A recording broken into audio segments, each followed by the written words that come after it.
She was 21 years old, tall and blonde, and she had come to Tokyo looking for a fresh start. In less than 2 months, she had a new job, a new city, and a whole new life taking shape. Then, on the 1st of July 2000, she walked out the door to meet a customer who had promised to buy her a mobile phone, and she was never seen alive again. It took 7 months to find her body. When investigators finally did, what they found in that seaside cave was so horrifying that the case became front-page news on 2 continents. What it eventually revealed was something worse than one man's crime. This is the story of Lucie Blackman and the methodical predator who had been hunting women in Tokyo for almost a decade before anyone stopped him. Lucie Jane Blackman grew up in Sevenoaks, a quiet commuter town in Kent, southeast England. She had trained as a flight attendant and worked for British Airways, a job that sounded glamorous but paid little. By the spring of 2000, she was in debt and looking for options. Her friend Louise Phillips had an idea. Young Western women could earn very good money working as hostesses in Tokyo's Roppongi district. The work sounded straightforward. Sit at a bar, pour drinks, keep wealthy men company, make conversation. No sex. The job wasn't that. Just presence, attention, and the ability to make a man feel like the most interesting person in the room for an hour. The tips, on top of the wages, could be substantial. Lucie and Louise arrived in Tokyo on the 4th of May 2000 on 90-day tourist visas. They found work almost immediately at a small hostess bar called the Casablanca in Roppongi, one of the hundreds of similar establishments in that district, a neon-lit pocket of the city that existed specifically to part wealthy men from their money. By all accounts, Lucie was good at it. She made friends. She called her family back in England. She sent postcards. She was getting out of debt. Then came the 1st of July. That Saturday morning, Lucie told Louise she had arranged a dohan, a paid dinner date, with one of the Casablanca's regular customers. The man had offered to buy her a prepaid mobile phone, a small gift that was a fairly common way for wealthy clients to build goodwill with hostesses. Lucie didn't mention his name. She got dressed and left. During the afternoon, she called Louise a few times. Her voice sounded normal. She was at a restaurant near the beach in a seaside town called Zushi, about an hour south of central Tokyo. She said she'd be back later. After those calls, the line went quiet. A week passed. When it became clear Lucie was simply gone, Louise and her landlord contacted the British Embassy. Lucie's father, Tim Blackman, was on a plane to Tokyo within days. Japanese police eventually assigned hundreds of officers to the case, vastly more than a typical missing person inquiry would warrant, partly because of the pressure from Tim's very public campaign, and partly because British Prime Minister Tony Blair personally raised Lucie's case with the Japanese Prime Minister during a summit in Okinawa. 223 days after she vanished, on the 9th of February 2001, an assistant police inspector named Yuji Nozoe found human remains inside a cave on the beach at Aburatsubo, a cove on the Miura Peninsula. The cave was approximately 250 meters from a seaside condominium belonging to a wealthy Japanese businessman named Joji Obara. Lucie's body had been cut into 8 pieces with a chainsaw. Her head had been shaved and encased in concrete. Joji Obara was not the kind of man who looked dangerous. He had been born in 1952 in Osaka as Kim Sung-jong, the son of Zanichi Korean parents, a community of ethnic Koreans who had lived in Japan for generations, often facing discrimination and limited legal rights. His father had started as a scrap collector and built his way up to owning a string of pachinko parlors and properties. When the elder Kim died in 1969, 17-year-old Joji inherited a substantial fortune. He changed his name to something that sounded Japanese, attended the prestigious Keio University, and built on his inheritance through aggressive real estate investment during Japan's bubble economy.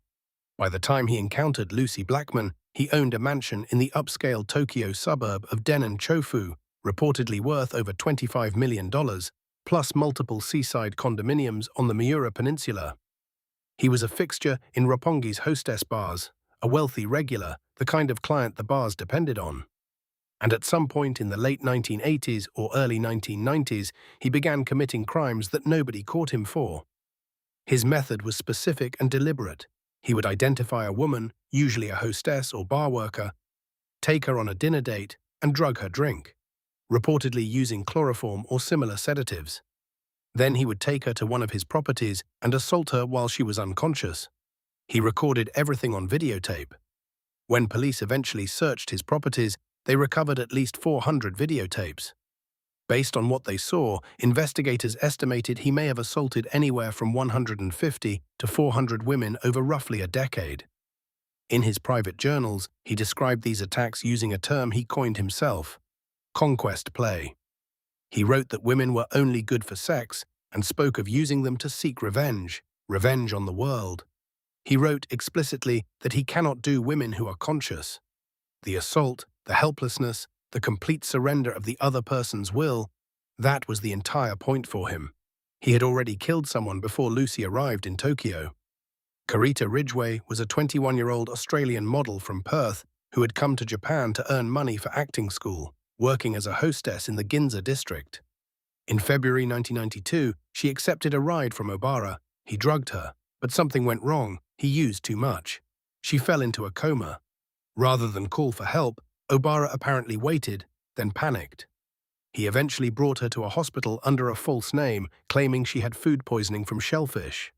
She never regained consciousness and died on the 29th of February 1992. When police later searched his home, they found a videotape of Obara assaulting an unconscious Carita Ridgway and a diary entry that read simply, "Carita Ridgway, too much chloroform." Nothing happened to him in 1992, no arrest, no charge. He walked away. 8 more years of crimes followed. 8 more years before Lucie Blackman disappeared. On the 1st of July 2000, Obara drove Lucie to Zushi, where a waitress at a restaurant at Zushi Marina later confirmed she had dined with a man matching his description.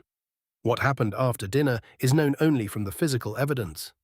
Obara's indictment alleged that he drugged a drink and raped her at his Zushi condominium, then killed her. Exactly how she died was never established to the court's satisfaction with direct evidence. But afterward, he purchased a chainsaw, bags of cement, and a portable tent. What police found in the cave 7 months later told the rest of the story. On the surface, Obara's motive looked simple. He was a sexual predator who had been operating without consequences for years. But the why underneath that fact is worth spending a moment on. Obara's journals don't suggest lust in any conventional sense. They suggest something closer to ideology, a worldview in which women existed as objects of conquest and the world as a place that owed him something.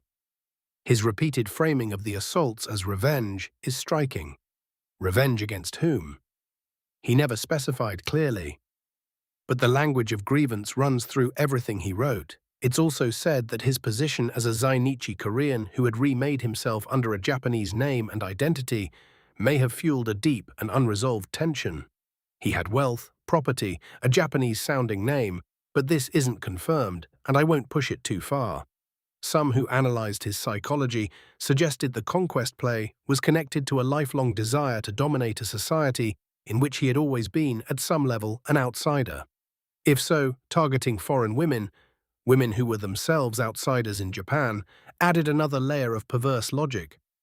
What is clear is that his victims were specifically chosen for their vulnerability. Foreign hostesses on tourist visas had almost no legal protection. Many didn't speak Japanese. Many didn't want to call attention to their immigration status or the legally grey nature of their work. They were unlikely to report what happened to them, and if they did, they were unlikely to be believed. This wasn't random predation. It was calculated selection. He found people who wouldn't fight back, in a system that wouldn't look for them. Let me be clear from the start. This is interpretive commentary, not a clinical diagnosis. Obara was never evaluated publicly by a forensic psychologist in a way that reached the public record. But the portrait that emerges from his journals, his behaviors, and the sheer scale of what he did is coherent. The compulsive documentation, 400 videotapes, points to a need not just to commit the acts, but to possess them, to review them, to own the evidence of what he'd done. This is a pattern often associated with a profound narcissistic investment in power. The crimes weren't just about the act. They were about the record of the act. He needed to know he had done it. The language in his journals is equally telling. He didn't describe his victims as people. He described them as objects in a narrative where he was the protagonist seeking satisfaction and revenge. The dehumanization was total and, it seems, entirely conscious. He named his crimes. He wrote them down. He knew exactly what he was doing and found the framing of conquest empowering. And then there's the 8-year gap between killing Carita Ridgway and being arrested. He evaded detection, or was simply not investigated, for almost a decade. It's said that this impunity only deepened his confidence that he was untouchable. Whether or not that's provably true, his escalation continued. The crimes didn't slow after Carita died. They continued at scale. What finally stopped him wasn't the system catching up with him. It was Lucie's father refusing to let it rest. The trial, when it came, was long and deeply frustrating for Lucie's family. In April 2007, a Tokyo district court delivered its verdict. Joji Obara was sentenced to life imprisonment for the rape of 8 women and the manslaughter of Carita Ridgway. But the 3 judges acquitted him of the charges related to Lucie Blackman herself. Their reasoning: they could not establish, beyond a reasonable doubt, how she had died or that Obara had been directly responsible for her death. The lack of direct forensic evidence, after 7 months in a sealed cave following deliberate dismemberment, meant the central charge didn't hold. Lucie's family was devastated. Her father had spent years in Tokyo, had spoken to journalists on every continent, had kept this case alive, and the court had declined to convict on the count that mattered most. The prosecution appealed. In December 2008, the Tokyo High Court went further than the original verdict, finding Obara guilty of the abduction, dismemberment, and disposal of Lucie Blackman's body, and upholding the life sentence. In 2010, Japan's Supreme Court rejected his final appeal. He remains in prison. He has never formally admitted to killing Lucie Blackman. The case eventually became the subject of a book, People Who Eat Darkness, written by Richard Lloyd Parry, a longtime Tokyo correspondent who covered every stage of the investigation and the trial over more than a decade. It remains one of the most complete accounts of both the crime itself and the world it happened in. The late-night Roppongi economy, the vulnerability of foreign workers in Japan, the stiff and sometimes impenetrable workings of the Japanese legal system.